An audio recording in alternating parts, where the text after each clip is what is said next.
আসসালামু আলাইকুম বন্ধুরা, আবার আসলাম নতুন একটা ব্লগ নিয়ে। তো দেখতে পাচ্ছেন যে সকাল সকাল আমরা ডিউটি করার জন্য যা বেরিয়ে পড়ছি। তো বন্ধুরা, আজকে সকাল সকালে আমরা যাব ক্যাশ পার্টিকে মাল দিতে। তো দেখতে পাচ্ছেন আমরা আজকে সকাল সকালে ঘুরে ঘুরে দেখব। আজকে সকাল 5টার সময় বেরিয়ে পড়ছি, কারণ আমরা ব্রাশ টেরাশ কোনো কিছুই করি নাই, কারণ সকাল সকালে দোকানে তেল নাই। তাই ভাবলাম যে আজকে সকাল সকালে তেল বিক্রি করব।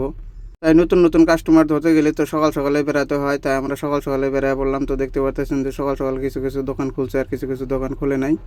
তো আমরা ঘুরে ঘুরে দেখবো যে কোন কোন দোকানে আজকে তেল বিক্রি করতে পারি, কারণ আজকে আমাদের ক্যাশ বিক্রি করতে হবে। কারণ বন্ধুরা, আজকে আমরা নতুন নতুন পার্টি বানাবো। তো নতুন নতুন পার্টি বানাতে হলে সকাল সকালে ঘুরতে হয়। তাই বন্ধুরা, ঘুরতে ঘুরতে একটা ছোট একটা দোকান পাওয়া গেলাম। তো দেখতে পাচ্ছেন যে এটা একটা ছোট দোকান, এটা আমাদের নতুন পার্টি। তো এখান থেকে আমরা এখানে তেল দিব। তো এখানে দেখতে পাচ্ছেন যে আমার সেলম্যান তেল দেওয়া স্টার্ট করে দিছে। তো এটা নতুন পার্টি 5,000 টাকা তেল নিবে, তথাপি আমরা দিয়ে দিলাম, কারণ নতুন কাস্টমার আমরা ধরলাম খালি। তো সকাল সকালে ঘুরে ঘুরে নতুন নতুন কাস্টমার ধরতে হয়। তো দেখতে পাচ্ছেন যে চাচার কাছ থেকে আমরা টাকা নিয়ে নিলাম।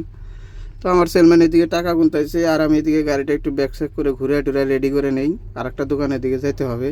তো বন্ধুরা, দেখতে পাচ্ছেন আমি গাড়ি ছেড়ে ব্যাক চেক করে ঘুরে টুরে নিয়ে আসলাম। তো এদিকে আমার সেলম্যান এসে বললো, তো আমরা যাওয়ার জন্য রেডি হয়ে নিলাম।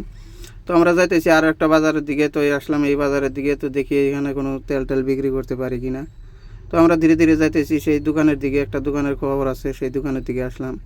তো আসলাম সেই দোকানের দিকে। তো আমার সেলম্যান কথা কথা বললো, বলার পরে বললো যে না না, আমি বেশি নিব না, 2,000 টাকার তেল নিব। তো বললাম যে ঠিক আছে, 2,000 টাকারই দিয়ে দাও, নতুন কাস্টমার তো 2,000 টাকারই দিয়ে দাও।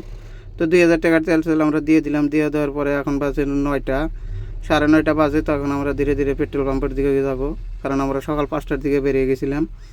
নতুন পার্টি খুঁজতে হলে অনেক কষ্ট করতে হয়, তাই আমরা একটু কষ্ট করলাম আজকে সকাল সকালে। তো বন্ধুরা, এখান থেকে আমরা ধীরে ধীরে যাবো পেট্রোল পাম্পের দিকে, কারণ আমরা সকালে অনেক সকালে বেরিয়ে গেছি। আমরা নাস্তা টাস্তা কোনো কিছুই করি নাই, তাই এখন আমরা পেট্রোল পাম্পে যা গাড়িটা লাগাই দিয়ে আমরা নাস্তা করার জন্য যাব। তো বন্ধুরা, দেখতে পাচ্ছেন আমার পেট্রোল পাম্পে আমরা এসে বললাম। তো এখান থেকে আমরা গাড়ি এখন রেখে দিব, রেখে দিয়ে নাস্তা টাস্তা করবো। দেখা হবে পরবর্তী।